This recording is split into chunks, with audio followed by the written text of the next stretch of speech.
Hello everyone, Shri Swami Samarth सर्वांना। आज आपण इथे ना मस्त खमंग असं फोडणीचं तुरीच्या डाळीचं वरण बघणार आहे। आता काही जण म्हणतील वरण यात नवीन काय आहे, तर कोणत्याच पदार्थामध्ये नवीन काहीच नसतं।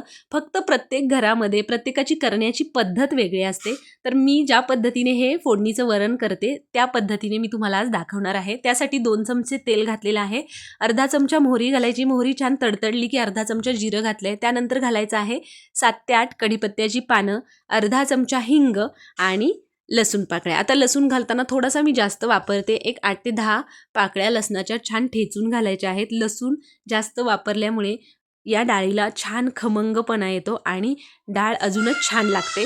तर त्यानंतर यामध्ये घालायचे आहे आपल्याला हिरवी मिरची। आता हिरवी मिरची घालत असताना थोडेसे मोठे काप घालायचे, जेणेकरून ज्याला आवडत नसेल ते सहज काढू शकेल, यासाठी थोडीशी मोठी चिरून घेतलेली आहे।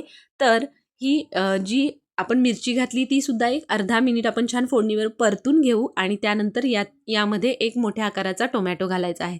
आता काही ठिकाणी टोमॅटो मिरची डाळ शिजताना घालतात, तर प्रत्येकाची पद्धत वेगळी असते, चव छानच लागते, फक्त करण्याची पद्धत वेगळी असते। तर या पद्धतीने बघा, आता टोमॅटो या फोडणीमध्ये आपल्याला छान शिजवून घ्यायचा आहे। अगदी मौसूद शिजला गेला की छान एकसारखी एकसंध अशी डाळ तयार होते। आता यामध्ये टाकायचे आहे आपल्याला अर्धा चमचा हळद। हळद ही छान या फोडणीसोबत परतून घ्यायची अर्धा मिनिट। तुम्ही बघू शकता छान टोमॅटो आपलं मौसूद असं शिजलेलं आहे आणि फोडणी ही परफेक्ट छान परतली गेली आहे।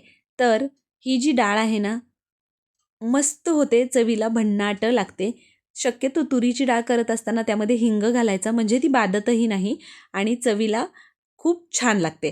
तर बघा, या पद्धतीने फोडणी छान आपण परतून घेतली आहे, टोमॅटो मौसूद शिजलाय आणि एकजीव झालेला आहे फोडणी। आता यामध्ये आपल्याला घालायचं आहे शिजवून घेतलेली तुरीच्या डाळीचं वरण, म्हणजे तुरीची डाळ शिजवून मी याला घोटून घेतलेली आहे। तुम्ही याऐवजी तुरीची डाळ आणि मुगाची डाळ सुद्धा वापरू शकता किंवा मिक्स डाळीची सुद्धा या पद्धतीने तुम्ही वरण करू शकता। तर बघा, छान असं घालून घ्यायचे आहे, शिजलेली तुरीची डाळ घालून घेतलेली आहे। आता कन्सिस्टन्सी तुम्हाला ज्या पद्धतीने हवी त्या पद्धतीने तुम्ही ॲडजस्ट करू शकता। काहींना घट्ट वरण आवडतं, काहींना पातळ वरण आवडतं, तर तुम्हाला जसं आवडत असेल त्या पद्धतीने तुम्ही यामध्ये पाणी कमी जास्त करू शकता। आता इथे बघा, पाणी घालून घेतलेलं आहे। मला खूप जास्त पातळही वरण आवडत नाही, मी या पद्धतीने थोडंसं घट्टसर हे वरण करून घेतलेलं आहे। मस्त रटारट उकळी येऊ द्यायची, चवीपुरतं मीठ घालून घेतं आहे आणि त्यानंतर मीडियम हाय फ्लेमवर छान आपण याला उकळी येऊ देऊ आणि त्यानंतर झटपट आपलं हे तुरीच्या डाळीचं फोडणीचं वरण तयार। अगदी सोपी रेसिपी आहे, पण चवीला एक नंबर लागतं आणि मस्त एकसंध असं हे छान वरण डाळ तयार होते। पाणी वेगळं डाळ वेगळी असं होत नाही, तर तुम्ही या पद्धतीने नक्की ट्राय करून बघा। खूप सारी बारीक चिरलेली कोथिंबीर घालून घ्यायची आणि मस्त इथे आपली डाळ वरण उकळलेलं आहे आणि मस्त तयार झालेलं आहे। तर तुम्हाला ही झटपट तयार होणाऱ्या फोडणीची वरणची रेसिपी कशी वाटली मला कमेंट करून नक्की सांगा। त्याचबरोबर तुम्हाला आपल्या रेसिपीज कशा वाटतात तेही मला कमेंट सांगा। भेटूया नवीन रेसिपीसोबत, तोपर्यंत बाय बाय।